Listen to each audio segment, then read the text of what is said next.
teu louvor, para a tua glória, para a tua honra.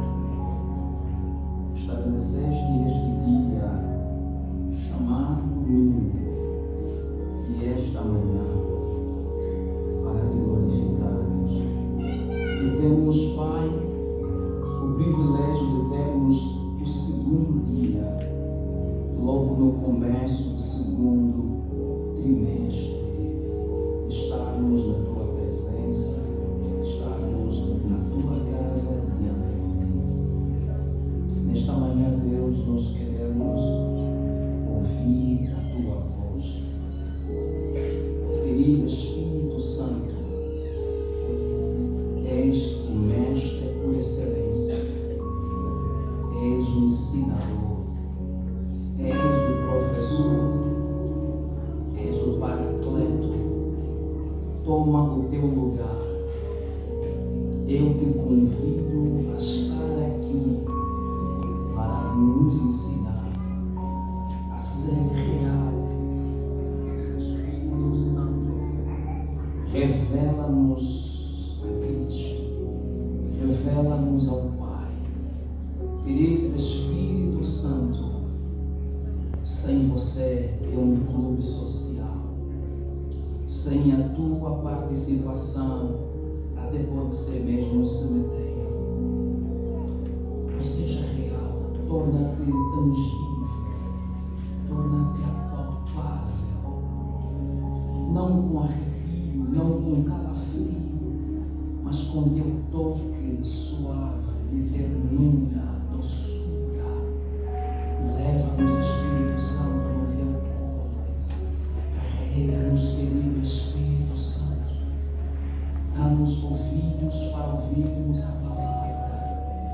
Dá-nos olhos para vermos. Abra o nosso entendimento, abra o nosso coração. Ministra em nós, para nós, nesta manhã.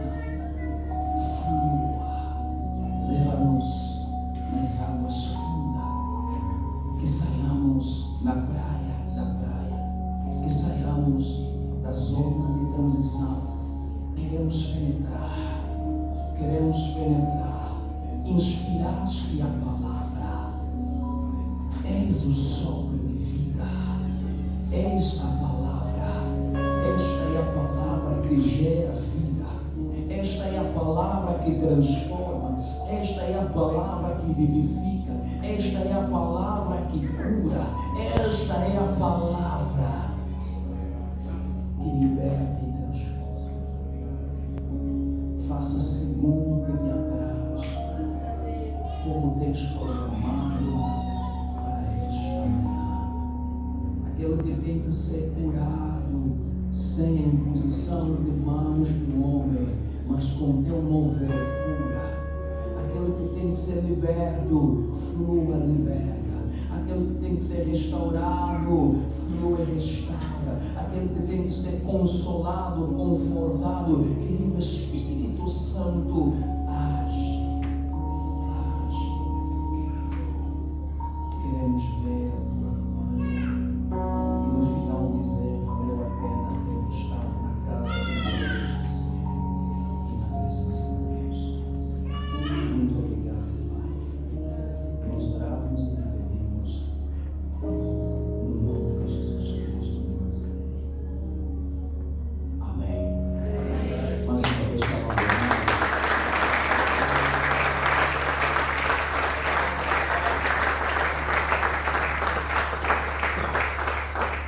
Na paz do Senhor. Amém. Shalom Adonai. Glória a Deus por isso. Pegue a palavra de Deus, pegue a tua Bíblia.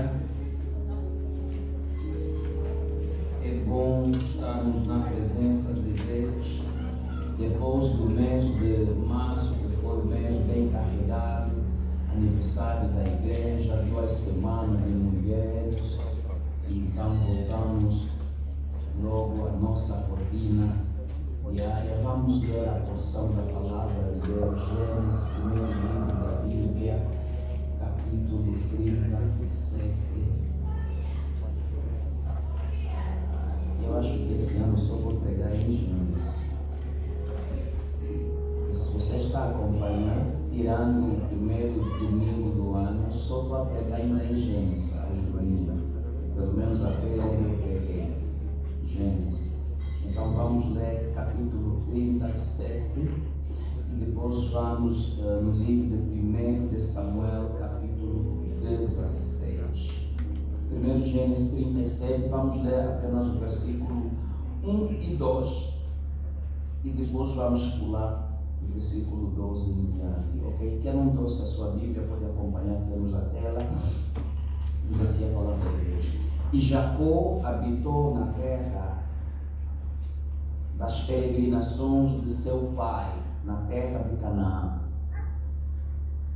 Estas são as gerações de Jacó. Sendo José 17 anos, apacentava as ovelhas com seus irmãos. Sendo ainda jovem, andava com os filhos de Bila. E Bila tinha 2 filhos, falamos isso já em Gênesis capítulo 30. E com os filhos de Zilpa. Zilpa também teve 2 filhos, mulheres de seu pai. Vamos tratar do caso de Jacó. E José trazia mais notícias deles a seu pai. Vamos para o versículo 12. Leamos 12 até 17. E seus irmãos foram apacentar o rebanho de seu pai junto de Siquém. Disse, pois, Israel a José: não apacienta os teus irmãos junto de Siquém? Vem e enviar-te-ei a eles. E ele respondeu: eis-me aqui.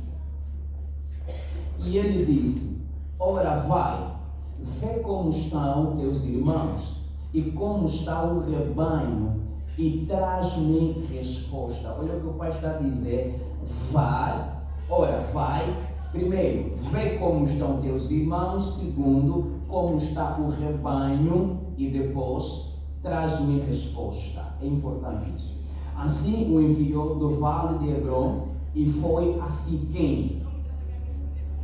E achou um homem, porque este andava errante pelo campo, e perguntou-lhe o homem, dizendo: que procuras? E ele disse: procuro meus irmãos. Diz-me, peço-te, onde eles apacientam? E disse aquele homem: foram-se daqui, porque ouviram-os dizer: vamos adotar. José, pois, seguiu. Não terminamos, no 17. Vamos terminar no 17. Vamos adotar. José, pois, seguiu atrás de seus irmãos e achou-os em Dotã. Primeiro livro de Samuel, capítulo 16. Vamos ler o versículo 1 até o versículo 11.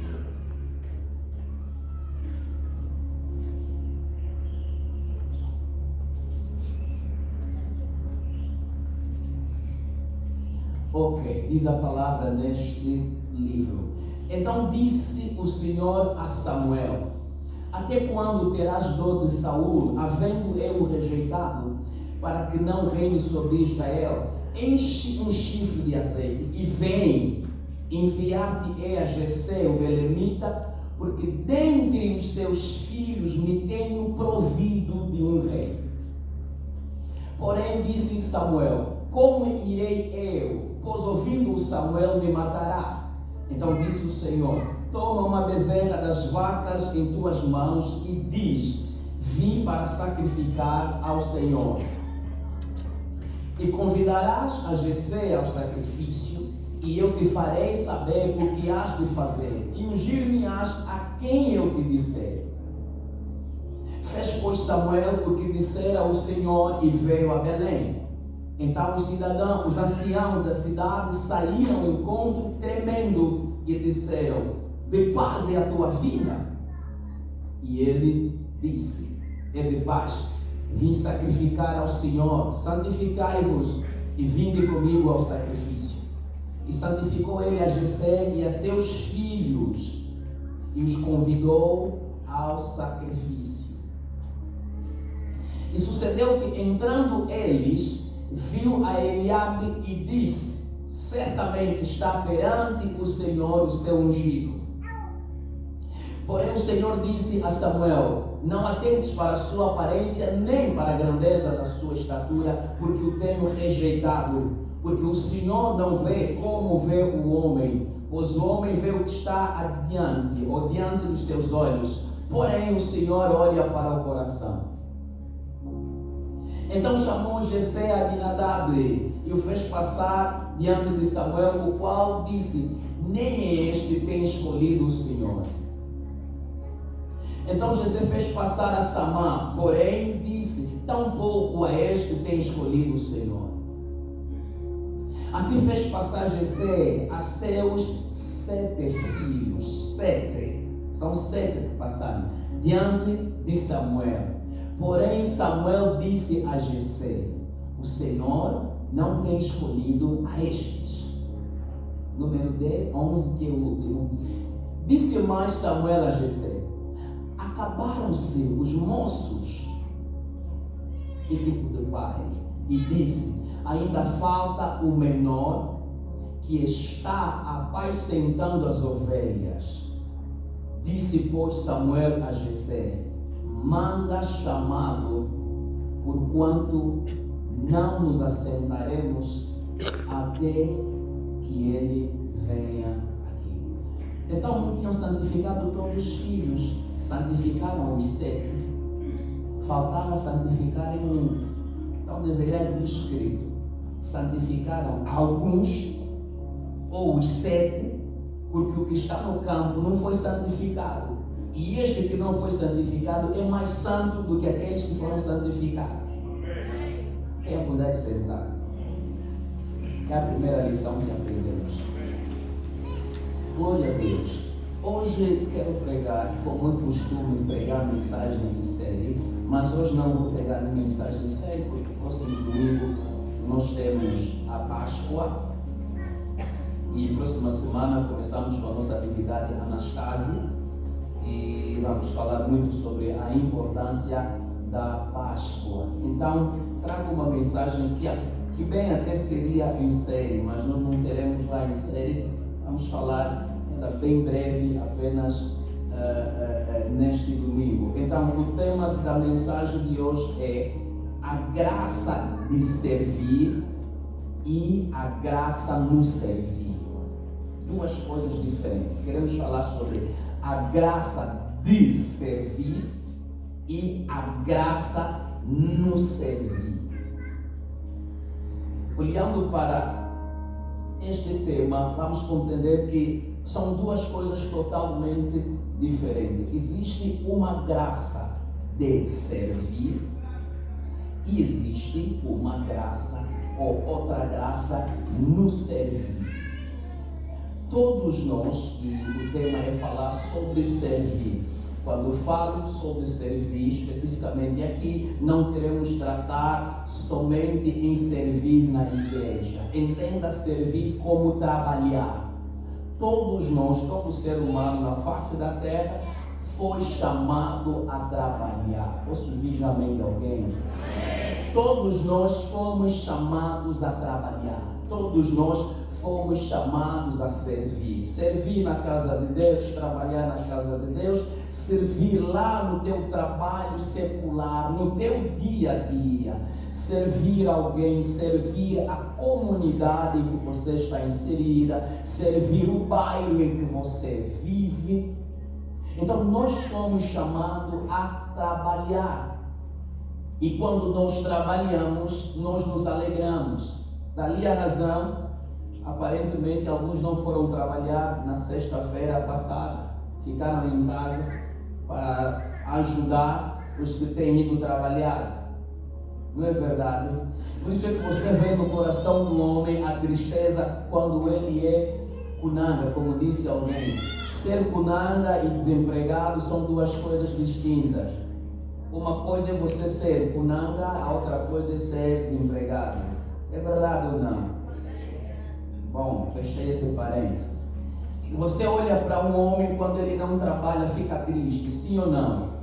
Porque sabe que o trabalho vai sustentar a família e o trabalho dignifica o homem, o trabalho dignifica a mulher. Então você e eu fomos chamados para servir.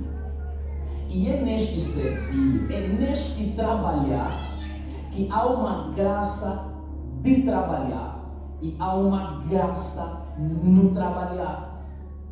A graça no trabalhar e a graça de trabalhar. Duas graças diferentes. Posso ouvir mais uma vez, amém? Então é uma graça você poder acordar de manhã e ir trabalhar. Isso é uma graça. Porque a quem não pode estar em casa, é uma graça eu poder me levantar e ir ao trabalho. Ir lá ganhar o meu pão. Porque a quem gostaria de ir trabalhar, ele gostaria, tem esse desejo, tem essa vontade, mas ele não pode ir trabalhar, porque está desempregado, porque não tem trabalho, porque concorreu no concurso público e não foi admitido, porque estava a trabalhar e por alguma outra razão a empresa foi à falência ou ele foi despedido. Mas você que continua a trabalhar, precisa entender de que você tem uma graça. E há uma graça de Deus ali que te leva a fazer o quê? A trabalhar. Servir a Deus é uma graça. Amém? É uma graça eu ser pastor.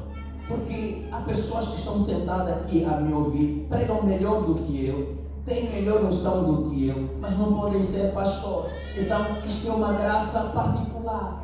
Estamos em sintonia.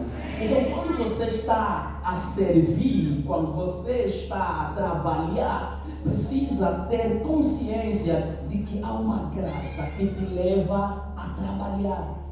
Então, dali que você não pode trabalhar de qualquer forma. Porque essa graça que você está a experimentar, nem todo mundo está a viver.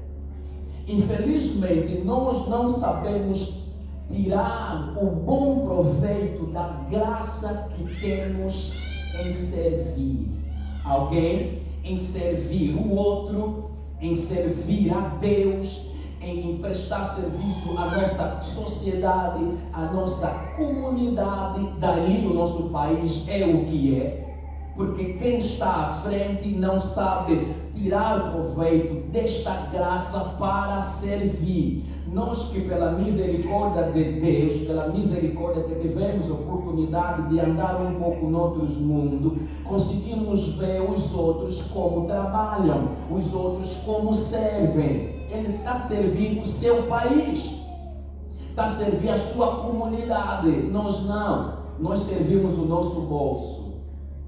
Estamos em sintonia? Servimos o quê?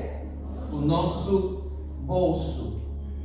Na graça de servir, nós precisamos entender três coisas. Nesta graça de servir, você precisa entender três coisas. Primeiro, você precisa entender quem tu és. Segundo lugar, você precisa entender por que você estás aí naquele lugar. Por quê? E finalmente, terceiro, você precisa se entregar no fazer aquilo que foste chamado a fazer. Vou repetir: na graça do servir, todo homem, toda mulher precisa entender três coisas. Primeiro, quem você é, quem eu sou. Segundo, você precisa entender por que estás ali onde você está. E em terceiro, você precisa se entregar. Porque imagine,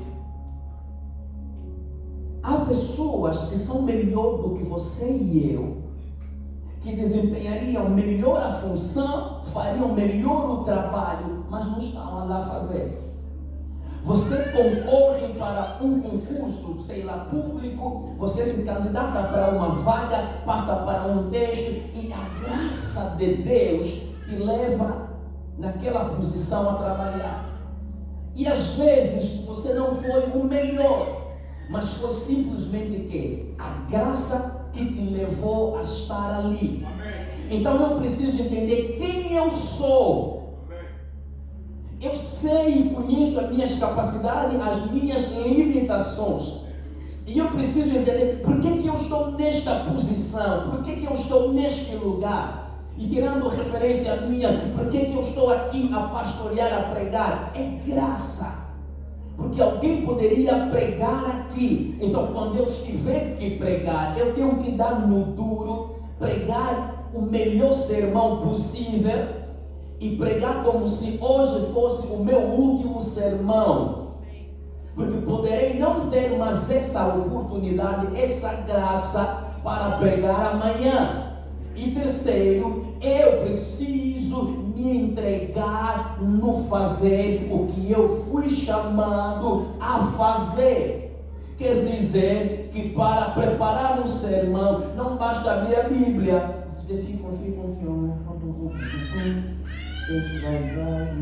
Aqui, é aqui. Estamos a compreender? Não! Eu preciso me entregar. Porque é uma responsabilidade. Então eu tenho que estar bem com Deus, bem comigo, buscar a direção de Deus. E quando Deus der a direção, estudar o máximo possível, estar apto. Dali a razão que Paulo chamou a atenção no seu filho na fé, Timóteo: procura apresentar-te como obreiro aprovado, que maneja bem a palavra. Estamos em sintonia? Então eu estou a dizer já para alguém: quando você estiver a servir, lembra-se, imagine quem você é. Por que você está ali? E você tem algo que te levou a chegar naquele lugar. Então existe uma graça de servir. A gente que olha diz: se eu estivesse ali, eu faria melhor. E é verdade mesmo. Faria melhor em relação a quem está naquela posição. Governaria melhor. Trabalharia melhor. Se empenharia melhor. As coisas teriam um outro contorno. Porque ele está conseguindo ver. Quem dera eu tenho sangue a circular, o DNA dentro de mim, que tenho que trabalhar, que o trabalho não é feito assim, que o tocar não é feito assim, que o cantar não é feito assim. Não é dessa forma que se ora de outra maneira. Ele tem uma oportunidade de orar, mas não sabe orar, está a desprezar a oração. Oração é trabalho. Aleluia. Não. A graça é algo que Deus deu a cada um de nós, no que tem a ver com o trabalhar, no que tem a ver com o servir. E quando Deus deu, a responsabilidade está sobre nós. Deus entra nesse negócio mais tarde, mais lá para frente, como também vamos vermos mais para frente. Então, posso dizer nesse o que significa esta graça? Resumidamente, é o quê? A graça de servir, ela consiste em você e eu entendermos que fomos chamados para servir ou trabalhar. Ou em outras palavras, é dizer de que servir e trabalhar para alguém ou para outrem é uma graça. Então eu tenho graça de servir a igreja. Vamos a compreender. O garçom, ele tem uma graça de servir no restaurante o cliente que vem comer. Porque nem todo mundo pode ser garçom. Se você me quer fazer papel de garçom, pode acreditar. Quando eu estiver a chegar, eu vou entornar a comida, vou entornar o copo do meu colo. Porque ele tem que esta, diga comigo, graça. Muito bom.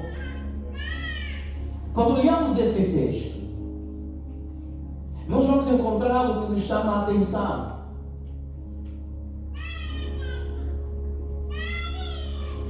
Os filhos da Bila e os filhos da Zilpa, eles estavam a trabalhar. E iam ao trabalho com seu irmão menor, o penúltimo na linhagem de Jacó. E no caso é o José. Eles iam trabalhar com José, apacentando ovelhas. Então a primeira coisa que nós, ao olharmos, pode colocar o texto do Gênesis 37. Ao olharmos para esse texto, aprendi fortes lição que me chamou muita atenção. Vai no segundo versículo. José ia apacentar as ovelhas do seu pai com seus irmãos. Estas são as gerações de Jacó, sendo José de 17 anos. Diga comigo, 17 anos. Apacientava as ovelhas com seus irmãos, sendo ainda jovem. Andava com os filhos de Bila e com os filhos de Zilpa, mulher de seu pai. Para aí, deixa mesmo esse texto. Quantos anos tinha José? Tinha quantos anos? Então José, com 17 anos, irmão Josimar, está a trabalhar. José tem quantos anos? José tem 17 anos. José entende a graça e a responsabilidade que está ou que há no trabalho.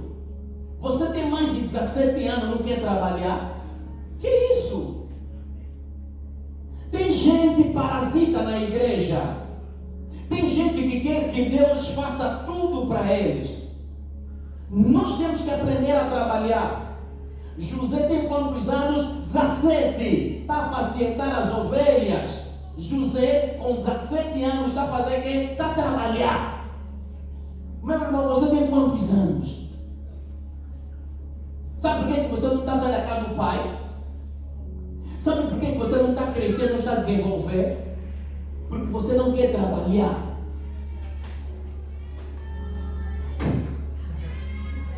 Tem até gente na igreja que não quer sair da assistência social. Sabe por quê? Não quer trabalhar. Não é falta de trabalho. Uma coisa é falta de trabalho, a outra coisa é não querer trabalhar. Tem gente que não é falta de trabalho, ele quem não quer trabalhar, quer continuar a esmolar. Esmolar é pobreza. E quem te dá a esmola está te dizer, amanhã tem mais, não se preocupa, pode vir. Você nunca vai crescer, você nunca vai evoluir, você nunca vai desenvolver, sobretudo quando depende da esmola. Esse é o problema da África. Países ricos estão sempre a pedir esmola. Fundo Monetário Internacional, FMI. Olha o nosso país, endividado. Um dia o chinês vai dizer, todos os angolanos são inclinos, podem sair daqui. Não se assusta. Porque lá os acordos contratos que assinam, você e eu não sabemos. Há alguns países de África cujos portos pertencem agora à China. Porque os países não conseguiram pagar a dívida. Agora aquilo é da China. É um país chinês em África. É China em África. A razão de nós não desenvolvermos é nós não querermos trabalhar. Mas no dia 16 vou mesmo bem apertar isso. Vamos começar outra série. Trabalhar, diga comigo, trabalhar. José, 17 anos, está a trabalhar. Irmão, trabalha. Não, pastor, é que não está a abrir porta. E por que não está a abrir porta? Vou abrir porta. Se a porta não está a abrir, está a bater, não está a abrir, abre você a porta. Estou a dizer, alguém precisa abrir a porta. Se a porta da qual você está a bater não quer se abrir, então abra você a tua porta. Trabalhe. Estou a dizer em outras palavras, faça alguma coisa. Se estou a colocar currículo, não estão a me chamar, então vou ter que fazer uma coisa. Você pode não trabalhar para alguém, trabalhar por conta própria. Meu trabalho faz bolinho, vende água fresca, faz gelado de múcua. É trabalho ou não trabalho? Pega aí algumas coisas, põe a maneira na cabeça, vai estudar. É trabalho ou não trabalho? Quem está a pregar, já vos contei várias vezes meu testemunho. Na casa dos meus pais vendemos água fresca, sei como é que se diz, está aqui água fresca, sem refinar aquela voz. Está aqui água gelada, está aqui água gelada. Naqueles tempos eu estou a temperar o sol. De manhã está a vender água fresca no Asa Brava e nos Kwanza. De tarde estou a estudar. É trabalho ou não trabalho? Saiu à festa fazer pão, madrugada pão, não é esse forno elétrico, forno a gás, é forno de lenha, aquele forno feito com terra vermelha. Trabalho ou não trabalho? Trabalho. Estudei ou não estudei? Formei ou não formei-me. Trabalhei ou não trabalhei na empresa? Trabalhei, eu estou aqui. Então você não quer trabalhar, quer continuar na dependência dos outros. Por quê? Não seja parasita, não seja preguiçoso, trabalha. Trabalhar não é só lá no gabinete, cria teu gabinete. Põe uma barraca, põe uma tenda. Este é o meu gabinete. Estou a trabalhar. José, 17 anos, está a trabalhar. Tem pessoas que não têm as mãos que nós temos, não têm os pés que nós temos, mas está a trabalhar. Aquele vídeo que eu coloquei no WhatsApp da igreja, ele é deficiente, está a trabalhar ou não está a trabalhar? O moço que lhe ajudou com alegria e gosto, sabe por quê? Porque ele viu, se ele quer assim, está a trabalhar, tem gente com pernas e mãos, não está a fazer absolutamente nada, sentado em casa, se palitar, a ler um jornal, depois vem para a igreja como pedinte, me dá. Eu estou a dizer, irmãos, acorda, nem todo mundo da igreja que vai te dizer, me dá, lhe dá. A quem está aqui só está mesmo aí, me dá, porque não quer trabalhar. Não fizeram aqui curso de pastelaria? Pregou a irmã Márcia, perguntou quantos estão a fazer bolinho, bola de Berlim? A formadora saiu distante, disponibilizou o forno dela, o tempo dela. Durante, não sei se 2, 3 meses, ainda nos gastaram certificado, imprimi, orei, abençoei. Estavam a fazer isso. Assistência social é um facto, mas você não pode continuar debaixo da assistência social. Assistência social, é para os momentos críticos e difíceis. Mas você tem que ter a consciência que eu tenho que sair para amanhã assistir o outro. Estamos em sintonia. Na sede, o pastor Jorge contou isso. Tinha uma irmã que entrou na assistência social. Da assistência social, porque estava numa fase crítica. E num dado momento, a irmã, as coisas começou a mudar na vida dela. Por quê? Porque ela resolveu começar a vender alguma coisa. De uma coisa veio outra coisa. De outra coisa veio outra coisa. De outra coisa veio outra coisa. Essa irmã se tornou empresária. Atualmente é uma das empresárias da sede. E ela tem assistido as outras pessoas que estão numa fase crítica. Se ela não tivesse a visão de trabalhar, continuaria aí até hoje na assistência social. E quando falha, essa igreja não está a dar nada. Não está a dar nada, você está fazendo isso. Com as 2 mãos e as 2 pernas que está a andar, não consegue, só mesmo em casa. Para trabalhar. Diga comigo, vou trabalhar. José, 17 anos, está a trabalhar. Você está com 30, 35. Não está fazendo nada. Talvez foi bom. Vai ficar velha. Ficar velha. Trabalha. Diga, trabalha. Trabalha. Não, mas pastor, José, é muito cedo. Isso é explorar criança. Nem 18 anos tem. Mano, quanto mais cedo ensinar os teus filhos sobre trabalho, melhor para ele e para ti. Quanto mais cedo o teu filho tiver noção de trabalho, melhor para ele e melhor para ti. Sabe onde é que teu filho deve começar a trabalhar? Em casa. Põe o moleque a trabalhar, acordou mesmo com a empregada em casa, vai no quarto, arruma o quarto, limpa. Ele vai começar a ter noção de quê? De trabalho. E amanhã vai saber que se ele sujou, ele que vai limpar. Eu, meus filhos, me levo a fazer trabalho. Quando eu vou fazer trabalho de casa, eu vou fazer. Um dia meu vizinho só me olhava, disse, espera, vou te dar 2 lições. Mas aí ele vem cá, você comigo. Vamos limpar a porta principal. Pega o pano. Vamos dar um pouco. Vamos dar limpeza, um brilho. Estou a treinar, meu filho, melhor. Até que no mês passado, água no Quilamba, problema. Menino, com o meu irmão. Olha lá buscar água lá embaixo. Desceram com os bidões a carregar para subir. O irmão disse, entendi agora. Você vai fazer bem. O meu filho vai comprar pão, atravessa a estrada, ele sabe, tem que olhar esquerda, direita, controla na passadeira, passa. O vizinho estava me dizendo, a mãe dele ainda não deixa.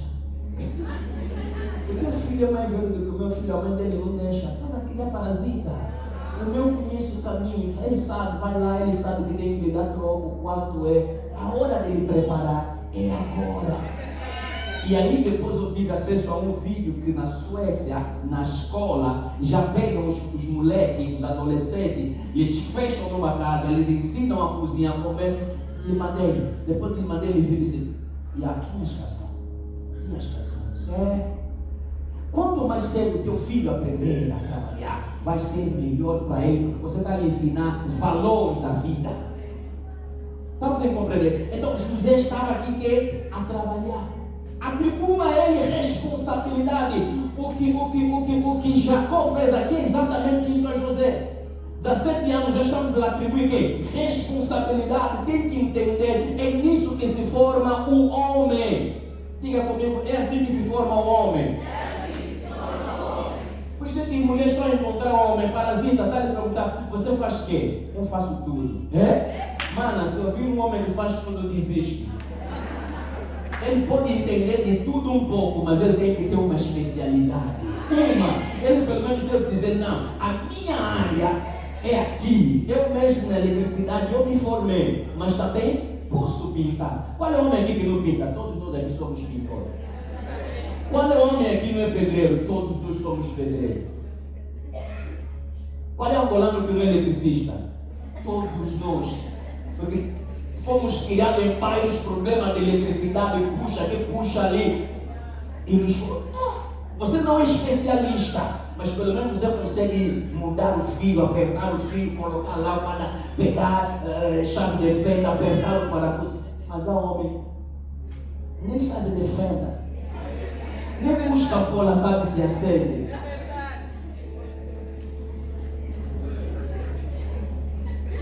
Irmão, o que Jacó fez é exatamente isso com José.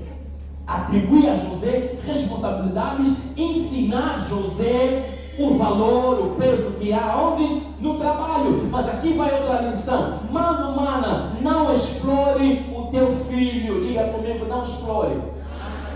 Sim, não explore o teu filho, mas também não lhe poupa. Em outras palavras, pode dizer, também não se poupa você mesmo.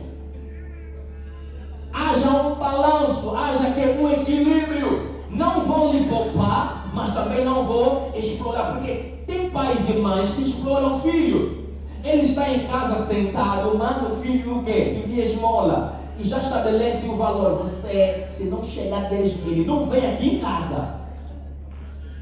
Você nunca cruzaram com isso? Pelo menos eu já, variedíssimas vezes. E converso sempre com os meninos que ficam na passadeira do quilombo, aí no semáforo. Você o outro, papai, mamãe, está em casa. Está a fazer o quê? Papai não está a trabalhar. E mamãe não está a trabalhar. Está a fazer o quê? Está sentado. Então tem que ser o teu pai, a tua mãe a sair, porque o pão ele que tem que trazer para ti, tem que levar o pão para o pai. Então há pais a explorarem os filhos, sobretudo os adolescentes. Não é? Intimida a criança, um aperto e o moleque é obrigado. Tem que vir com certo valor, arriscando a própria vida. Mas a lição é assim, não te poupa, mas também não explora. Estamos em sintonia. Jacó não poupou a José e nem explorou a José. Jacó procurou incutir a José valores na vida. Amém? Deixa eu pular aqui, demorei um pouquinho. Olha o que a Bíblia está dizendo, vamos voltar. Estas são as gerações de Jacó. Sendo José de 17 anos, apacientava ovelhas com seus irmãos, sendo ainda jovem. Vamos parar nessa palavra. Sendo ainda jovem. Diga comigo, sendo ainda jovem. Sendo ainda jovem. Mas a juventude começa com que idade? filho, mas José aqui tem quantos anos? Já sei, e a Bíblia está a dizer que ele era jovem. Será que pulou de idade? Não. Essa palavra, sendo ainda jovem, significa estagiário, aprendiz. O termo original é isso, significa estagiário, aprendiz. Quer dizer que Jacó estava a aprender a trabalhar. O pai dele colocou pessoas experientes a estar junto dele. Estamos a perceber? Não procura entrar já começar. Pode começar como estagiário. Começa como aprendiz. Não tem problema, não tenha receio de começar a aprender.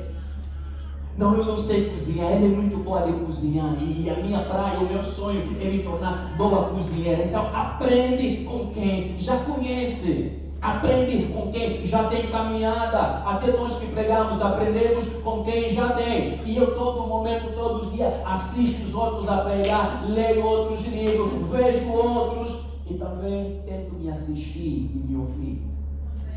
Tudo isso para quê? Para aprender. Então, já José era aprendiz. Estava aprendendo com quem? Com seus irmãos. Aleluia.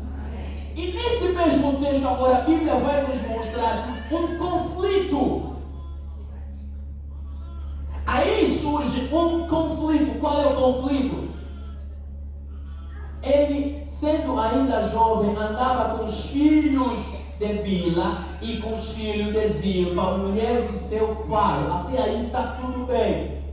Mas olha onde começa o problema.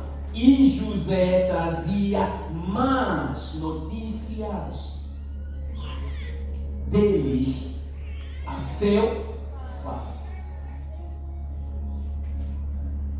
José era aprendiz. José era estagiário. Mas esse José que era aprendiz, era estagiário, ele se tornou supervisor de quem estava lhe ensinando. Os irmãos vão perceber isso. José, que estava a aprender, a trabalhar com seus irmãos, José acabou se tornando supervisor dos seus próprios irmãos.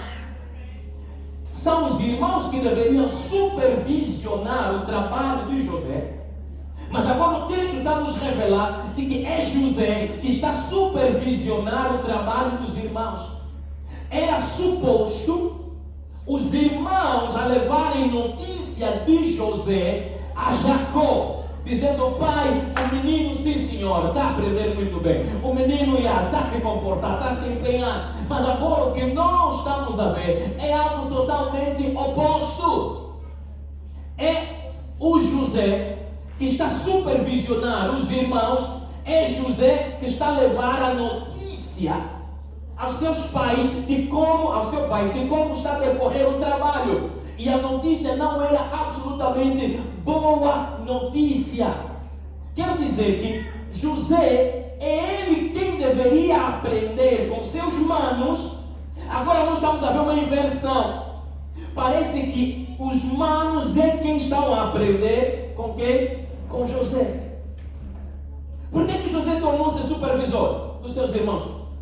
Por que ele levava mais notícia? Provavelmente os irmãos de José não cumpriam com as suas tarefas.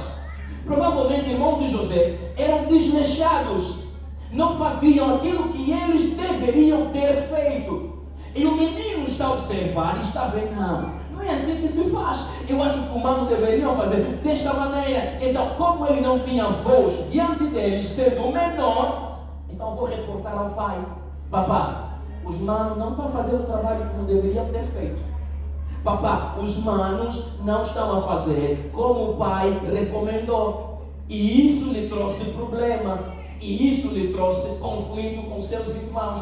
Isso foi a primeira causa da perseguição.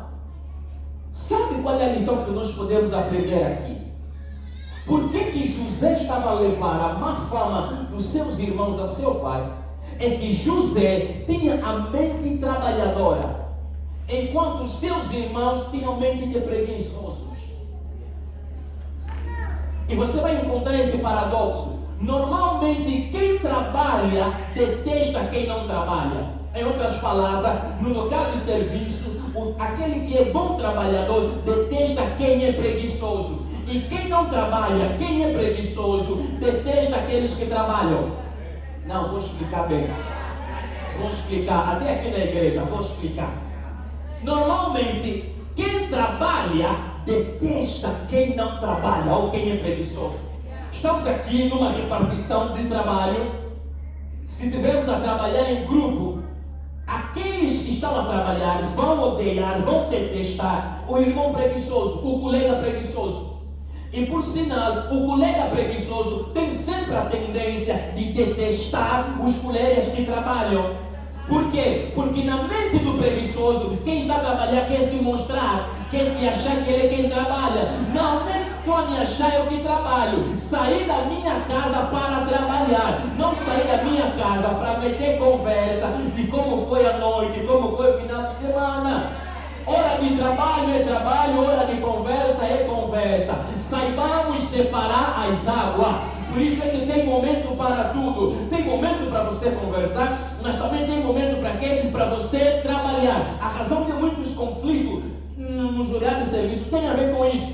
Há sempre um parasita, há sempre um preguiçoso que não quer fazer nada. E você que tem a mente trabalhadora, que sai da tua casa e sabe que tem que trabalhar, quando você começa, vai dizer, esse também quer se mostrar. Quer mostrar que faz. E sobretudo se você for novo. É esse já que quer mostrar que faz. Vamos viver. Espera aí, pai. Quer dar show? Vamos ver até onde vai com isso. Sabe por que quem trabalha detesta o preguiçoso? Porque o trabalho do preguiçoso acaba sempre sobrando a quem trabalha.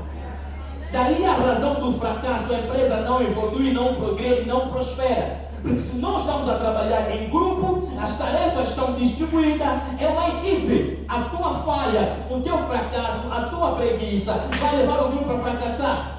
É a mesma coisa na igreja. Tem gente que entra, tem a visão de trabalhador, tem a visão de servo, vai trabalhando e encontra a pessoa que já está 10 anos na igreja, que é preguiçoso. Quando vê o irmão ou a irmã trabalhar, esse também quer se mostrar. Já que você encontrou, vamos ver até onde. Não quer se mostrar. É que entendeu a sua posição, é que entendeu a graça que há no servir. Por ter entendido a graça que há no servir, então ele se entrega. Ele se dedica. Meu irmão em Cristo Jesus, minha irmã, quando fores trabalhar, trabalhe. Não seja preguiçoso, porque há gente no lugar de trabalho, mas não está a trabalhar. Uma vez já contei aqui, na altura do meu casamento, eu estava vendo aquela cesta conservatória. Para a entrada de documento, o trabalho começa às 8 horas, termina às 15. Como é possível? Na lista só tem que ser 15 pessoas. E quando nós conseguimos entrar, aí entendemos por quê. A senhora que não estamos atendendo, ela sentada, as outras colegas estão ali.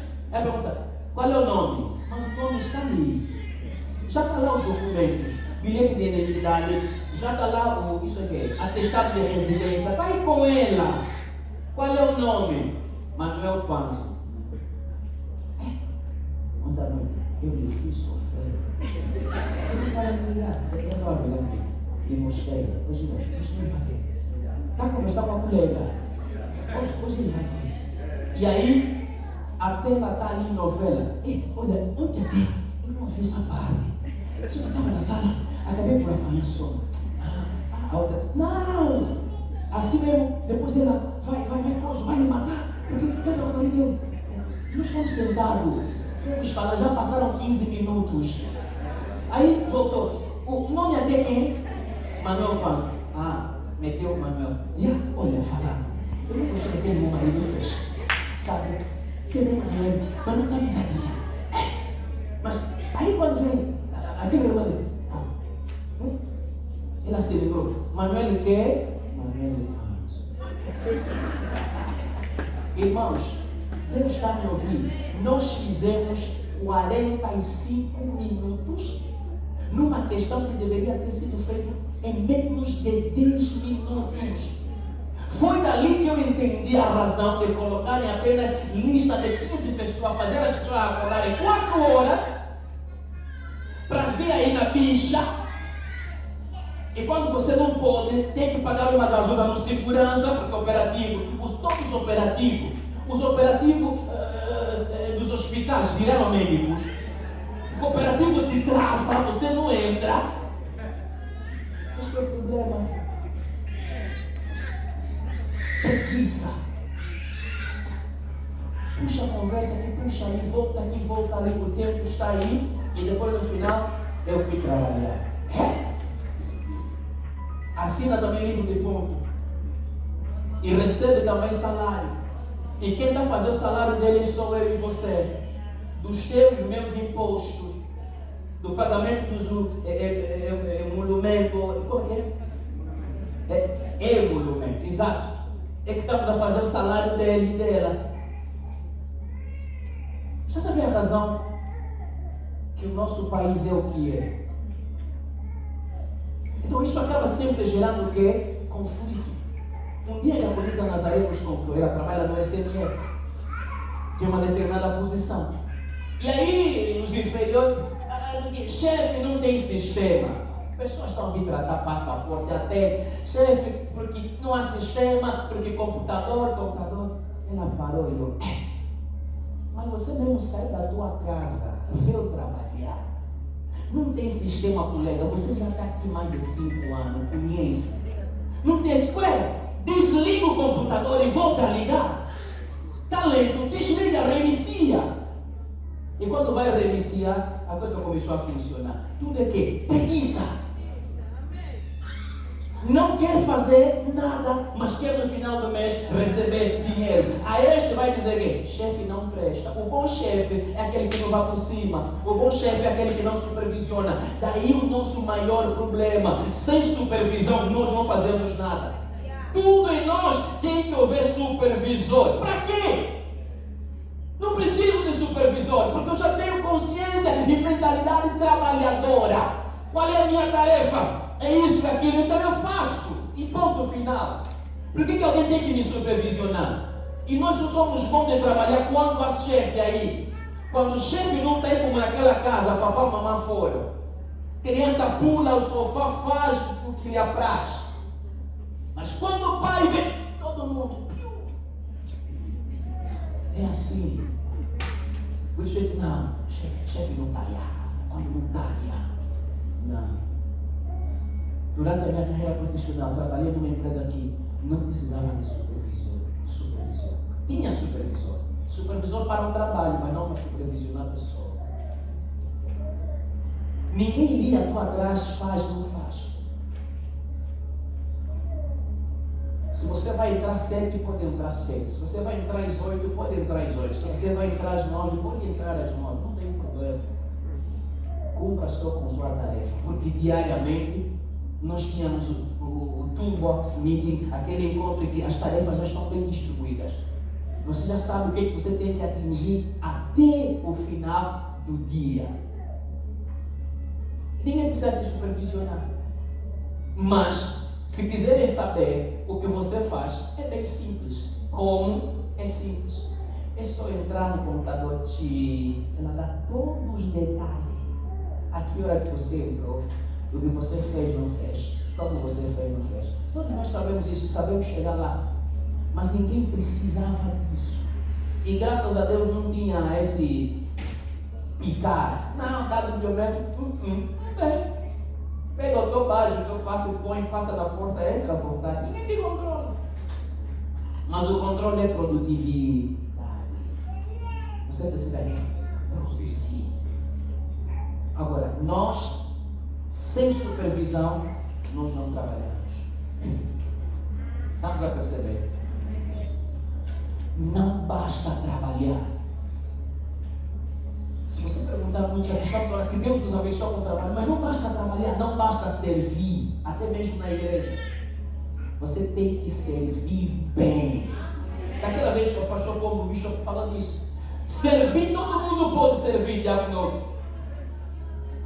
Trabalhar, todo mundo pode trabalhar. Mas trabalhar bem e muito bem não é coisa de todos. Note aí bem. Não basta trabalhar ou servir.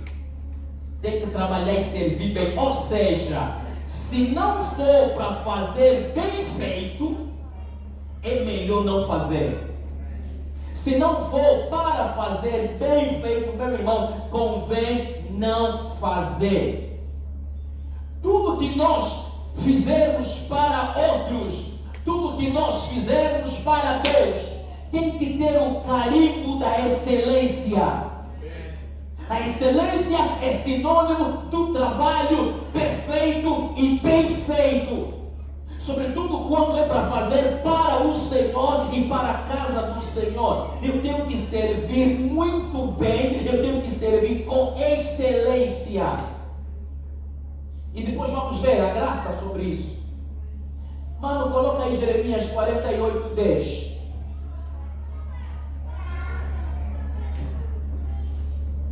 Carimbo da excelência, não carimbo da negligência. Somos muito negligentes na obra do Senhor. Somos muito negligentes no nosso trabalho secular, até mesmo no vender. Você é negligente. Está vendo água fresca, quando o cliente está levantado, está vendo a água, está turva. Não conseguiste coar a água. Você assim amanhã quer para mim comprar mais a tua água. Não saiu amém. Tua habilidade é. Assim queres para amanhã o cliente comprar? Você está a enxotar o cliente porque você fosse negligente. O teu objetivo só foi só ganhar dinheiro. Só que você não deve só ganhar, deve atrair e manter os clientes. Você não sai atrás de um cliente, você tem 10. Amém. Essa mensagem vem para nós. Maldito aquele que fizer a obra do Senhor fraudulosamente. Vou parar ali. Fraudulosamente, fazer com negligência, você é amaldiçoado. Não é bruxo que te amaldiçoou.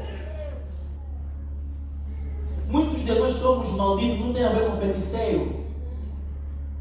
Tem a ver com a tua negligência. A tua negligência na obra do Senhor te amaldiçoou. A tua negligência lá no lugar de serviço é que está fazendo com que não te promova. Pastor, está onde perseguir. Aquele meu chefe está toda hora em cima de ti. Está toda hora em cima de ti. Chega aqui, olha.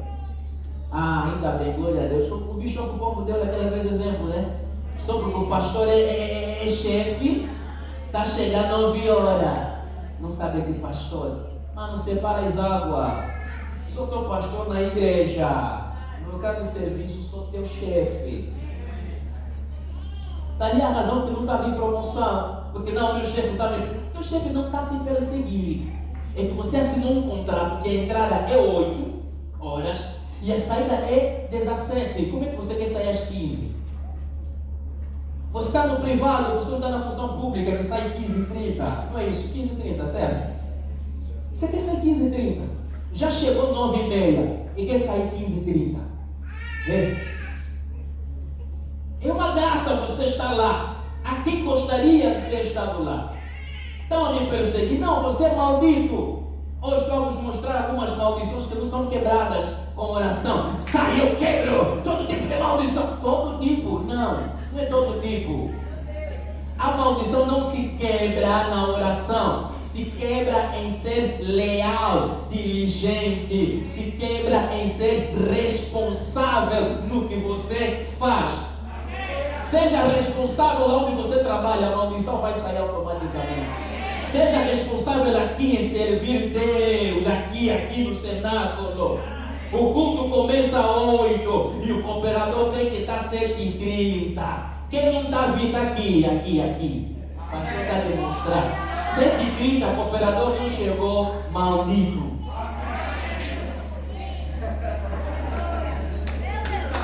Pode orar, pode jejuar, pode subir todos os montes de Angola. Pode dizer hoje, nunca vai acabar essa maldição.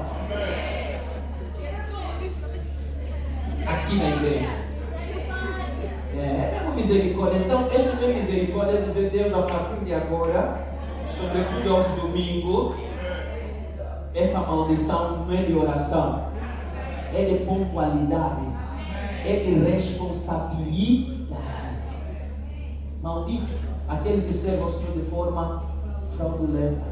com preguiça, com negligência, com menosprezo, você está a sabotar a obra de Deus. Você não sabe o que está amaldiçoando a tua vida. Está a sabotar a obra de Deus. Você não sabe o que está amaldiçoando a tua própria vida. Está a sabotar o lugar em que você trabalha. Não está vendo que está amaldiçoando a tua vida. Depois, quando te despedirem porque me perseguiram, quem te perseguiu? Você que se perseguiste. Porque olha só para mim. Para olhar para quê? No trabalho, a primeira coisa, lhe pergunta a que hora que chega no trabalho. Como é que você faz o seu trabalho? Aleluia. Coloca outro texto dentro disso para mostrar outra maldição. Segundo livro de Reis, coloca capítulo 13, verso 14 a 19. Não vou acabar essa mensagem hoje. Não sei. O Espírito Santo me ajuda a correr. Segundo livro de Reis, capítulo 13, versículo 14 a 19. As coisas têm que ser bem feitas. Olha o que é que está acontecendo. E Eliseu estava doente da enfermidade de que morreu. Os profetas também morrem. Os profetas também ficam doentes. E tem momento que Deus não lhes cura. Ninguém falou amém. Porque nós queremos Deus cura. A doença Deus não vai curar, vai te levar mesmo na glória daquela doença. Amém. Eliseu estava doente da enfermidade de que morreu. E Joás, rei de Israel, desceu a ele, isso aconteceu antes dele morrer, e chorou sobre o seu rosto e disse: meu pai, carro de Israel e seus cavaleiros. E Eliseu lhe disse: toma um arco e flechas. E tomou um arco e flechas. Então disse ao rei de Israel, no caso Eliseu: põe a tua mão. Ok, falei muito aqui, vou virar. Põe a tua mão sobre o arco, e pôs sobre ele a sua mão. E Eliseu pôs as mãos sobre as do rei. Quer dizer, irmão Jairo vem, eu sou Eliseu, e o irmão Jairo veio consultar o profeta antes do profeta morrer, por causa de um conflito que vem. E o profeta disse a Eliseu: pega um arco e flechas. E ele, Eliseu, pegou, não temos arco, pronto, faz a tua mão com um arco. Ele pegou o arco e flecha, e o profeta colocou as suas mãos. Tiraste já o versículo 16, vou explicar o 16. Então, Eliseu colocou as suas mãos sobre quê? As mãos do profeta. Diga? Do rei, perdão. O propósito é poder ajudá-lo. Ok? Fique mesmo ali. Vamos lá, 17. E disse: abre a janela para o oriente. E abriu-a. Então disse Eliseu: atira. Ele disse o quê? Atira. E o que ele fez? Atirou. E disse: a flecha do livramento do Senhor é a flecha do livramento contra os sírios, porque ferirá os sírios em Afeque até os consumir. Essa flecha representava a derrota dos sírios. Mas não era tudo. A batalha ia continuar. Vamos ao versículo a seguir. E disse mais: toma as flechas. E tomou-as. Então disse ao rei de Israel: fere a terra. Agora é lançar a flecha onde? Na terra. E feriu-a quantas vezes? E o que aconteceu? O que o profeta disse ao rei? Fere a terra. Ele fez que? Feriu apenas quantas vezes? 3 vezes e parou. 19, olha o que o profeta vai dizer para ele. Então o homem de Deus se indignou muito contra ele, irou-se, e disse: 5 ou 6 vezes a deverias ter ferido, então feririas os sírios até os consumir. Uma coisa é na primeira flecha ele ferir. Mas só que ferir o inimigo não é matar o inimigo, não é acabar com ele. Ok, os irmãos não entenderam? Porém, agora, só 3 vezes ferirás os sírios. Sabe por quê? Por causa da preguiça. Por causa do desleixo. A orientação foi: fere, pega as flechas. Quer dizer, todas as flechas que estão aí contigo é para serem usadas como símbolo. E para ele, 3 vezes já chega, parasita. E o profeta lhe disse: isso vai acontecer também quantas vezes? 3 vezes. Você usou também quantas? 3 vezes. Quando deveria ter sido 5 a 6 vezes. E não vão te ver a fazer uma coisa. Faça bem. Faça muito bem. Não faz por fazer. Não faz só porque todo mundo está a fazer. Nós, os cristãos, já pegamos isso aqui numa terça-feira. Deveríamos ser os mais excelentes no lugar de trabalho. Naquilo que nós fazemos ou fizemos, deveríamos ter um outro reconhecimento. Mas não é o caso. Aleluia. Então voltamos para José. José está a trabalhar.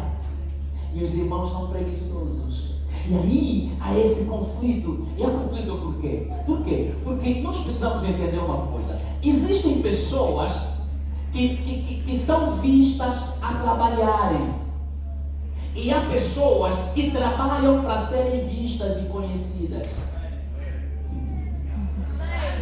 Ok, vou começar assim. Vou começar onde eu terminei. Existem pessoas que trabalham para serem vistas e conhecidas. Agora, há pessoas que são vistas a trabalharem e quem os vê a trabalhar é que os faz serem conhecidas ou conhecidos. Vou repetir. Há pessoas que trabalham para serem vistas e conhecidas. Ele está a trabalhar, mas está a trabalhar para alguém lhe ver. Ele vai ter que me ver. Está a trabalhar na igreja para o pastor lhe ver que está a trabalhar. Se você está fazendo para me ver, mano, estás perdida. Estás perdido, mano. Não trabalha para pastor te ver. Não trabalha para pastor te conhecer. Por isso que eu disse isso a segunda vez. Mas há pessoas que são vistas a trabalhar. E quem os vê a trabalhar é que os torna conhecido. Eu estou a trabalhar não com a intenção de me conhecer, não com a intenção de saber que eu estou a trabalhar. Estou a trabalhar porque sei que o meu dever é trabalhar, o meu dever, a minha obrigação é servir. E ponto final, estou a servir. Mas no que eu estou a servir, alguém vai ver. E quem vem que fala de mim? Agora não é que eu vou estar a fazer para o supervisor me ver, porque tem gente que faz mesmo quando o chefe está presente, quando o chefe está a passar para chamar a atenção, para atrair a atenção. Não, não precisa. Não trabalha para ser visto. Deixa que as pessoas te venham a trabalhar. Mas está difícil de sair, amém. Isso é bom. Estamos a compreender isso? Amém.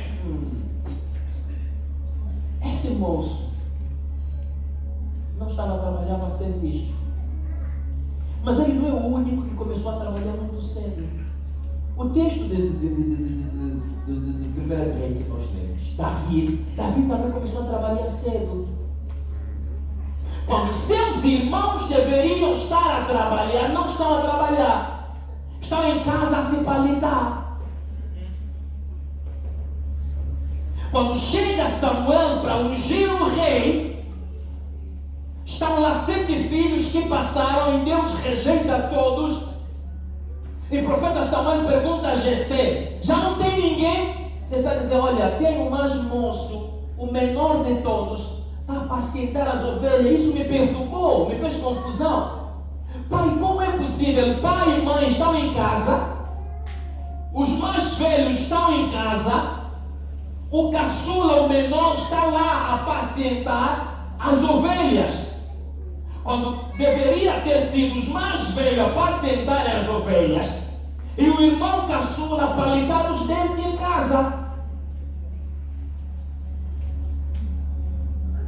Lá onde ele está trabalhando, ninguém estava vendo.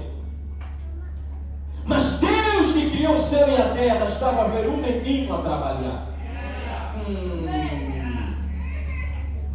Diga comigo. Trabalho exige responsabilidade. Ou seja, trabalho é para os responsáveis. Sabe por que Deus não está te dando trabalho? Porque você é irresponsável. O dia que você deixar de orar, assumir responsabilidade, vai ver que a porta vai se abrir. Já profetizei para alguém. É a resposta de Deus para as tuas orações. Já não é de orar. Então, trabalho exige que? Responsabilidade. Diga comigo, trabalho mais responsabilidade é igual a excelência. Quer dizer, quando você é responsável no que você faz, você o fará com excelência. Não precisa do pastor à tua atrás, não precisa do supervisor à tua atrás, não precisa da presença do chefe atrás de ti. Você vai fazer porque você é responsável, entendeu a graça que há no servir. Aleluia. Aleluia. Deixa agora correr para frente. Diga comigo, ser responsável, ser flexível, ser disponível e estar disposto. Outra vez, ser responsável, ser flexível, estar disponível e estar disposto. O que é que isso quer dizer?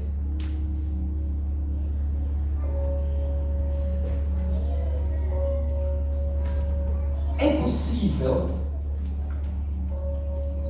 alguém estar disponível, mas não está disposto. Me chocou essas duas palavras quando estava a estudar. Entendia que fossem iguais, são similares, são totalmente diferentes. É possível alguém estar disponível, mas não estar disposto. É possível, quando falamos da disponibilidade, alguém está livre, alguém está desocupado, está ao alcance de todos. O fato de estar livre, o fato de estar desocupado, o fato de estar ao alcance de todos, não torna a pessoa disposta. Então, a pessoa é disposta. Quer dizer que ele está ao serviço, está pronto para auxiliar, para assistir, está pronto a ser útil. Como é que vamos explicar isso? Há uma parábola, já não vamos ler, você anota Mateus 21, a partir do versículo 28 a 31. Certo pai falou com o seu filho: meu filho, vai para a vinha trabalhar. E o filho respondeu ao pai: não irei. E a Bíblia diz nessa parábola, mais tarde esse filho arrependeu-se e foi, mas o papai dele não sabia que ele foi. Quando ele negou, o pai foi ter com outro filho e disse: meu filho, vai para a vinha. E o outro filho, no caso segundo, concordou, aceitou, mas não foi. E Jesus, ao falar nessa parábola, perguntou: quem é que obedeceu? O primeiro ou o segundo? Como é que vocês me responderiam? Quem obedeceu? O primeiro ou o segundo? Talvez não tenham entendido bem. A parábola de Jesus diz o seguinte: havia um certo pai, veio ter com o filho dele e disse: meu filho, vai trabalhar para a vinha. E o filho disse ao pai: não vou, não irei. E o pai saiu. Quando o pai foi embora, o filho se arrependeu por ter negado. Então resolveu ir trabalhar. Foi. Quando ele rejeitou, o pai foi para o outro filho, disse ao filho: meu filho, vai trabalhar para a minha vinha. E este, por sua vez, disse ao pai: vou, mas não foi. Qual deles obedeceu? O primeiro. Os dois filhos estavam disponíveis, sim ou não? Sim. Estavam livres, estavam desocupados, estavam ao alcance do pai, mas os dois não estavam dispostos. Apenas um deles estava disposto. Quem estava disposto? Aquele que primeiro disse não e depois se arrependeu e ali foi trabalhar. Este que aparentava estar disposto, não esteve. Então entenda, não basta disponibilidade, é necessário também a disposição. Não basta eu ser disponível, também eu preciso estar disposto. Diga comigo, disposto. Então, tanto José quanto Davi tinham algo em comum, que é a flexibilidade, responsabilidade, disponibilidade e disposição em servir os seus irmãos, servir os seus pais. Isso é que nós precisamos compreender. Amém? Amém. Nesse mesmo texto, volta lá no Gênesis 37. Você percebe, vai para o versículo 12. Você percebe que José está não apenas disponível, mas esse mesmo José, ele está disposto. Olha o que vai acontecer. E seus irmãos foram apacentar o rebanho de seu pai junto de Siquém. Ele não foi, mas os seus irmãos foram. Versículo a seguir. Disse, pois, Israel a José: não apacenta teus irmãos junto de Siquém? Vem, enviar-te-ei a eles. E ele respondeu o quê? Eis-me aqui. Essa palavra, essa expressão, eis-me aqui, significa estou pronto para atender. Eis-me aqui significa entrega total, confiança e disposição em servir outrem. José, vai para Siquém, onde estão a apacentar os teus irmãos. Eis-me aqui, pai. Estou pronto, papá. Estou disponível. A teu serviço, pai. Pode mandar. Ordena, comandante. Estou aqui para servir. Disposto e disponível. Estamos entendidos? O menino estava aqui, disposto e disponível. Continua, vai.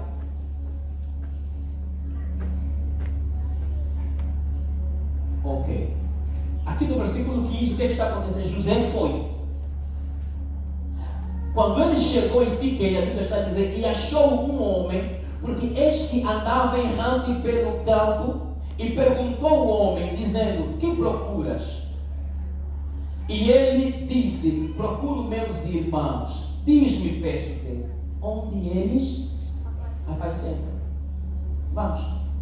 E disse aquele homem: foram-se daqui, porque ouvimos dizer, vamos a Dotã. Oh, meu Deus. Os homens, os irmãos de José saíram de Siquém, foram para Dotã. Razão, não sei. Se foi por preguiça, se foi por desleixo, se porque faltou pastagem em Siquém. Mas eles já não estavam lá. Foram para onde? Para Dotã. Olha o que o texto está dizendo. José, pois, seguiu-os atrás, seguiu atrás de seus irmãos e fez que? Achou-os em Dotã. Uau, isso me abençoou. A distância entre Siquém e Dotã são aproximadamente 32 quilômetros. Estamos a falar de um menino de 17 anos. Era óbvio, era natural, José, a não encontrar os seus irmãos em Siquém, voltar para casa e dizer: pai, não os achei em Siquém. E aí cabia ao pai ou preocupar e se levantar e ir atrás desses filhos, ou então aguardar o seu regresso e inquirir por que eles saíram de Siquém para Dotã. Mas não é o caso. José está em onde? Em Dotã. Aproximadamente 32 quilômetros a pé. E ele fez que? Encontrou os seus irmãos. Quando você e eu olhamos a história de José, quando você e eu olhamos a história de Davi, nós gostamos de olhar o trono, a coroa das pessoas. Não temos tendência de estudar a base, a raiz, o que levou ele a alcançar aquela coroa.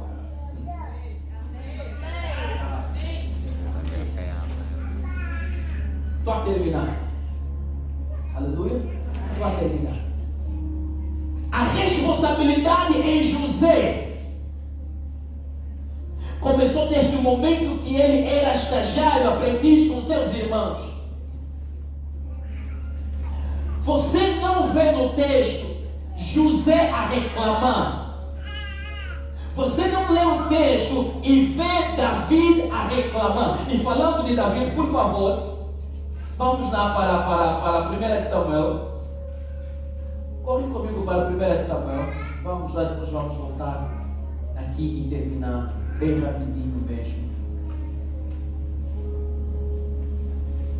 Põe o capítulo 16, ok?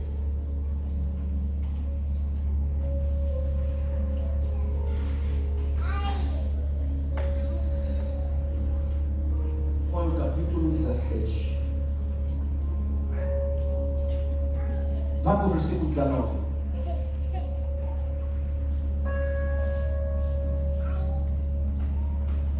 Está lá?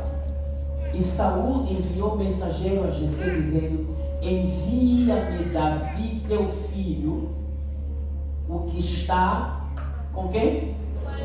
Estava com as ovelhas em casa? No campo. O que aconteceu? O Espírito de Deus se retirou de Saul.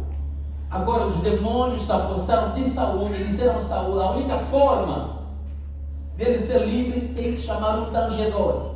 E quem eles acharam? Davi. Só que Davi não está em casa, Davi está a pastorear.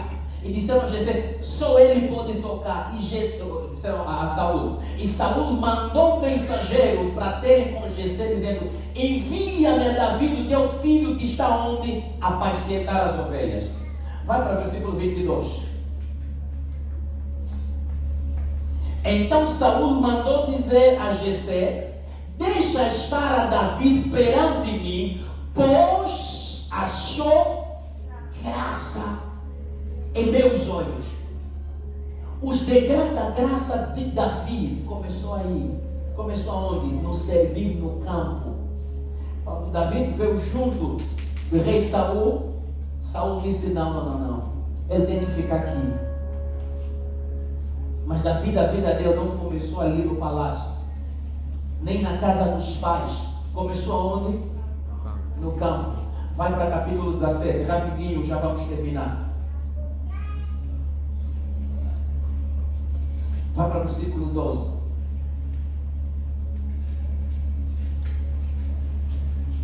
E Davi era filho de um homem efrateu de Belém de Judá, cujo nome era Jessé, que tinha quantos filhos? 8 filhos. E nos dias de Saul era este homem já velho, no caso Jessé, adiantado a idade entre os homens. Rapidinho, vamos. Foram-se os 3 filhos mais velhos de Jessé. Foram quantos filhos? 3 quem? Mais velhos. E seguiram Saul, foram combater. E eram os nomes deles os 3 que foram à guerra: Eliabe, o primogênito, Abinadab é o segundo, e o terceiro Samã. Vamos?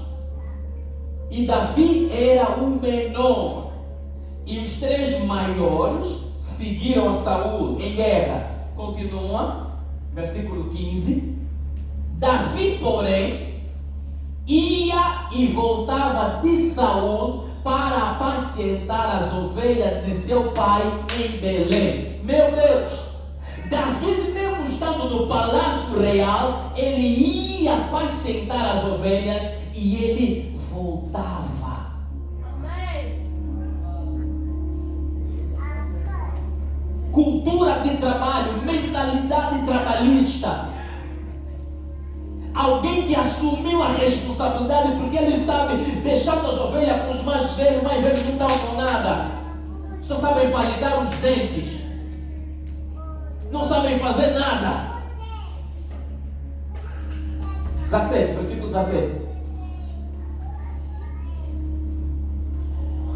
E disse Jessé a Davi, seu filho: toma, peço-te, para teus irmãos um efa deste grão tostado e estes 10 pães, e corre a levá-los ao arraial até os quem? Continua. Porém, estes 10 queijos de leite leva ao capitão de 1000 e visitará teus irmãos e verá se vão bem. Se vão quê? Bem. E tomarás o seu penhor. 20, pula para 20. Então Davi se levantou de madrugada pela manhã e deixou as ovelhas com um guarda e carregou-se e partiu como Jessé lhe ordenara. E chegou ao lugar dos carros quando já o exército saía em ordem de batalha e a gritos clamavam a peleja. Volta no versículo 17. Algo chocante, meus irmãos. Jessé tinha quantos filhos? 8. O menor era quem? Davi. Os filhos que foram na guerra são os 3 primeiros, certo? 8 menos 3 ficam quantos filhos? 5. Davi é o único filho caçula que mais trabalha. Tirando Davi, ficam quantos filhos? 4. Agora, Davi está a apacentar as ovelhas. Os seus 3 irmãos estão na frente na batalha. O pai quer ter notícia de como eles vão. Quem era suposto o pai mandar para ir saber? Quem? Você acha que é Davi? Teria que tirar um dos 4. Dentre aqueles 4, o pai teria tirado pelo menos um para lhe enviar à frente. A pergunta que não se cala na minha mente é: por que o pai não tirou dentre os 4 e teve que chamar Davi, que já está lá no campo a apacentar as ovelhas, para ir no campo? E Davi não reclama, dizer: mas papá, os manos estão a fazer o quê? Também eu já estou fazendo muita coisa. Papai, já estou cuidando das ovelhas. Eu que tomo conta. Eles não fazem nada. Agora também para ir no campo, olha lá na guerra, na batalha, tem que ser eu, pai. Os 4 estão a fazer o quê? Mas o Espírito Santo me responde. Aqueles 4 estavam disponíveis, mas não estavam dispostos. Mas Davi era um homem disponível e disposto. Não media a distância, não media as consequências.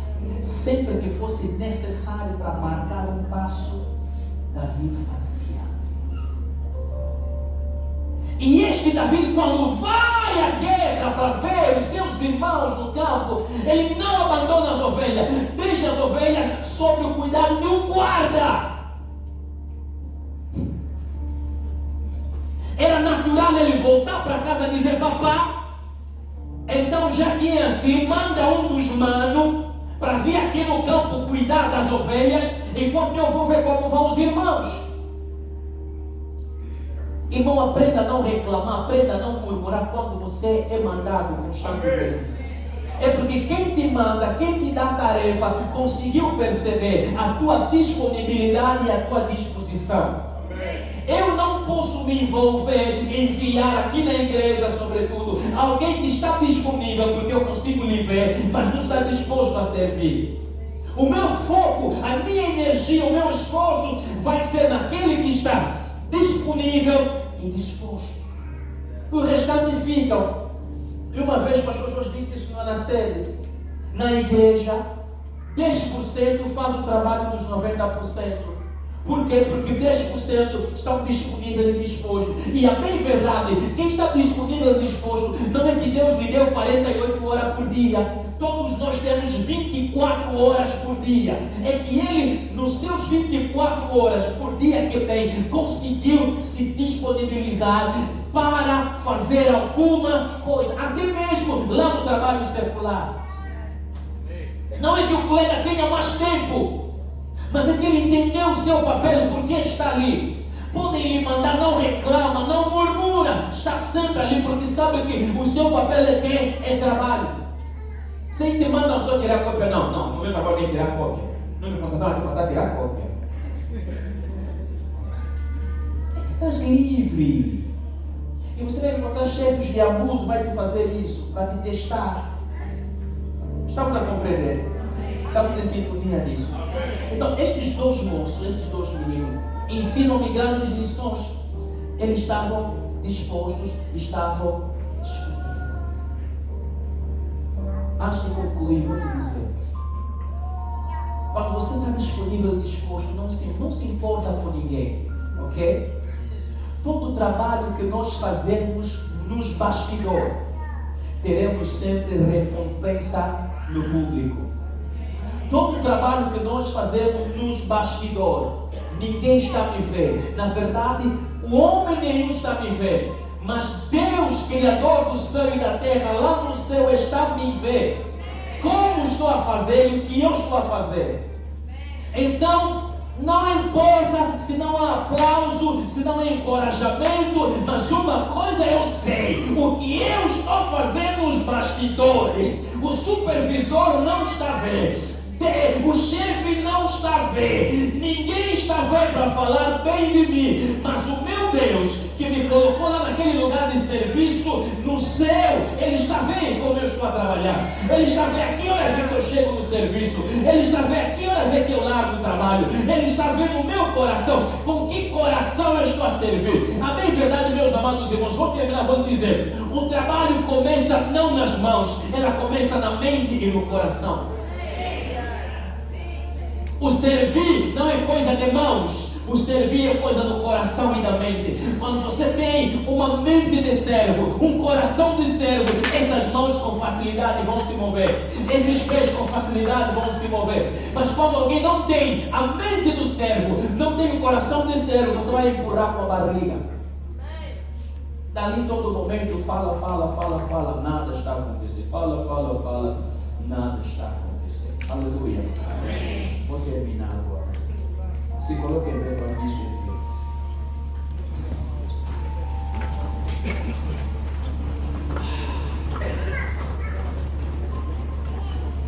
Essa madrugada entendi profundamente duas coisas.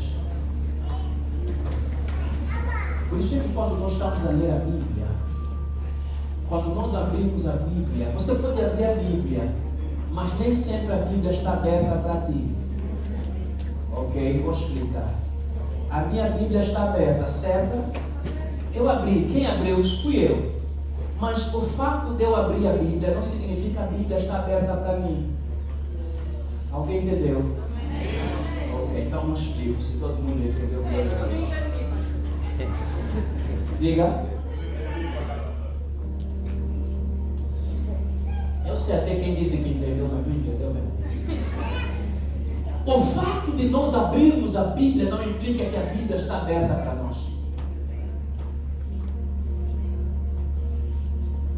João olhou, está a chorar, viu o livro e não tinha quem pudesse desatar os 7 selos. Você precisa do Espírito Santo para ele abrir a Bíblia. As minhas mãos abriram a Bíblia, mas eu preciso que o Espírito Santo abra a Bíblia para eu entender. Quando o Espírito Santo abre a Bíblia para ti, você navega nas entrelinhas da palavra. Agora conseguiu ver? Glória a Deus por isso. Eu consegui entender porque o Espírito Santo abriu a Bíblia para mim. Quem José se tornou? Governador. Boa, José se tornou governador. Quem David se tornou? O que levou José a se tornar governador? O que levou David a se tornar rei? Você vai olhar, vai dizer que Deus escolheu José para se tornar governador, Deus escolheu David para se tornar rei. É mentira!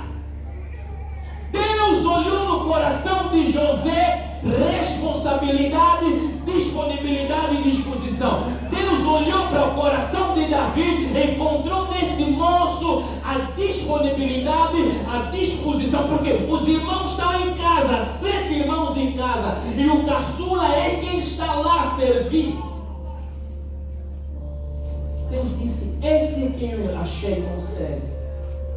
Dali que Deus começou a dar sonho a José, porque entendeu, José é trabalhador, José é supervisor, José sabe governar. Por isso que ele governou seus irmãos. nem ele estava a entender a governar, supervisionar. Pai, estão a fazer mal. José, os teus irmãos foram em Siquém, vai lá. Chega em Siquém, não está. Não vou desistir. Procurar, foram em Dotã, mais ou menos 32 quilômetros, vou andar. Eles encontrou. Só alguém com coração de servo, disposto e disponível, é capaz de fazer isso. Davi, vai ver como vão os teus irmãos. Papá, poderia dizer, não vou. Mas não, vou deixar as ovelhas. Vou. Não tem murmuração que sempre sou eu.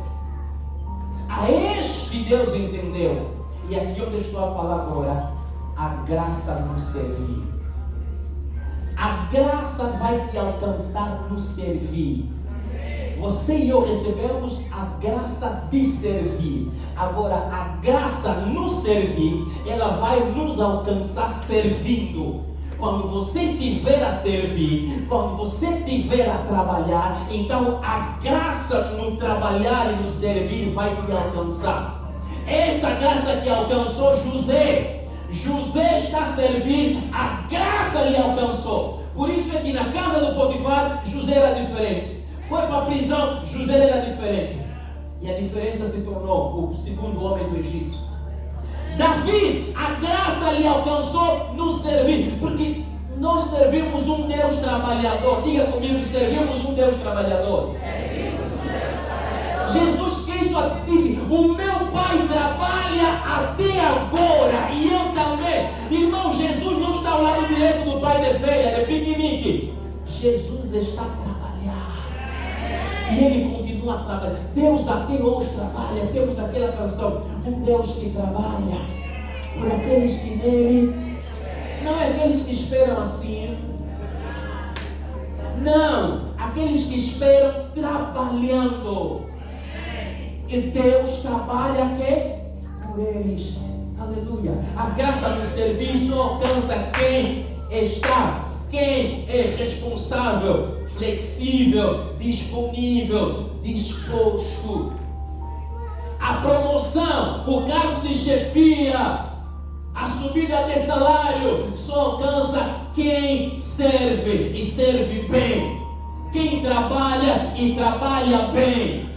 Para quem serve, a graça no servir vai te encontrar. Você não precisa se preocupar, não precisa correr atrás do chefe, correr atrás de ninguém, fazer caminhos, corredores, estender tapete. Mana, termino. Faça o teu trabalho como deve ser. Naquilo que você está a fazer, a graça no servir vai te alcançar. Se necessário, alguém vai falar bem de ti. Há sempre alguém a te ver, se você não sabe. Quando você pensa que ninguém está a te ver, meus irmãos, há sempre alguém a nos observar. Há sempre alguém.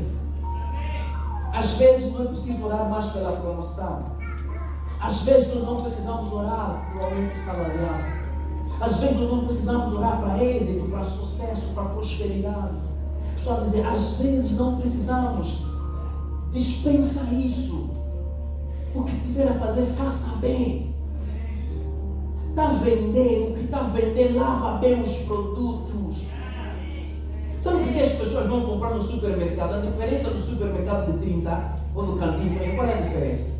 O produto é mesmo, até eles só lavaram, meteram no cartão, no papel e no saco. Já chegaram de ver, ano 2021, caixa de manga no 30, está quanto? 5 mil. Não quero 2, 4 mangas que meteram lá no papel de plástico. 2.500, 5 mil. E você compra. Qual é a diferença da manga do queiro do 30? É só uma. É que a manga do queiro veio do 30, lavada. É só. Sabe por que os clientes te fogem? Porque você não trata bem o teu produto. Varem em frente onde você vende. É a imagem. A graça vai te encontrar ali. Você precisa ser diligente, você precisa ser leal, você precisa ser responsável. Irmão, eu estou a te dizer, seja responsável aqui na igreja. No ministério que Deus te confiou, líder do ministério, seja responsável, assuma as tuas responsabilidades. Cooperador, assuma as tuas responsabilidades. Eu sou exemplo dele. A graça me encontrou no serviço. Essa de 2016 eu sonhava me consagrar. Não. Nem eu pensava, nem eu imaginava. Meu sonho era lá, sei lá, 2030. Mas tudo me encontrou onde? No serviço. E eu não servi de qualquer forma. Ontem quem estava na escola de obreiro, falei um bocadinho, ouviram? Não é servir de qualquer forma. Fazer por fazer, não. A maldição está lá, Jeremias 48:10. Aquele que serve com fraudulência, com preguiça, você é maldito. Fecha os teus olhos. Precisamos mudar de paradigma. Tens que saber, está a servir quem? Está a fazer para quem? Se derrama diante de Deus por um instante. Fale com o Senhor. A promoção está aí. Fale com o Senhor. Eu vou te ajudar. Vou te dar 2 sujeitos para orar. Você vai orar e dizer: Senhor Deus, me ajuda a viver a graça no servir. Eu não quero ir para o trabalho amanhã ou a próxima semana, quando terminar esse feriado, de qualquer forma. Eu não quero chegar no lugar de trabalho a qualquer hora. Eu tenho um contrato assinado, a hora de entrada, a hora de saída. Senhor, eu quero chegar a tempo e hora. Pai, na tua casa, na tua obra, onde o Senhor me atribuiu responsabilidade, eu quero ser leal. Eu quero ser responsável. Quero estar disponível e disposto. Olha, diga a Deus, assim como aconteceu com José, assim como aconteceu com Davi, meu pai. Eu quero dizer: eis-me aqui. Eis-me aqui. Quando o chefe na próxima semana me mandar, eu quero dizer: estou pronto, chefe. Quando me atribuírem alguma tarefa, eu quero dizer: eu vou fazer. Quando na igreja o meu pastor me mandar, independentemente do cansaço, eu quero dizer: vou. Quando me chamar para servir, eu quero dizer: eu vou. Vou caminhar mais uma milha.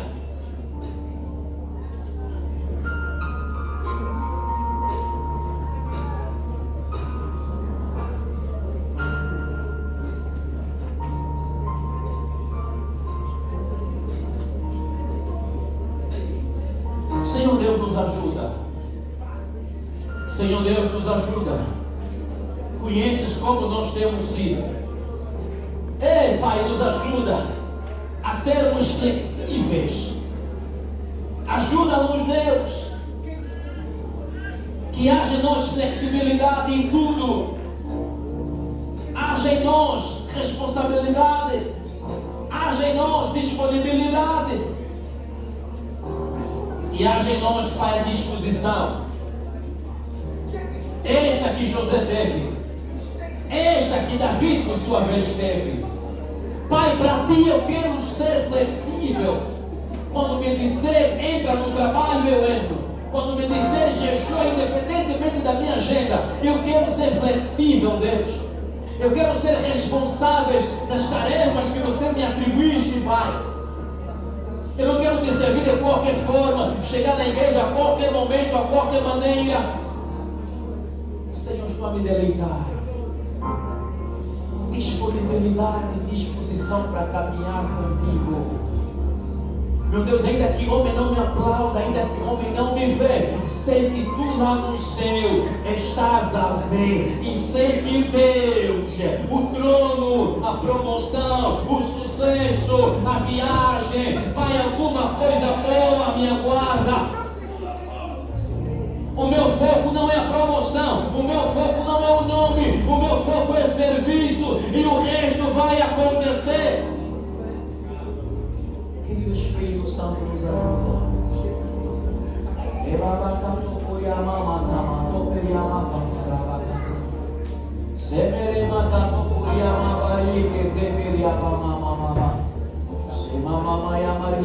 Vamos cantar enquanto estamos orando.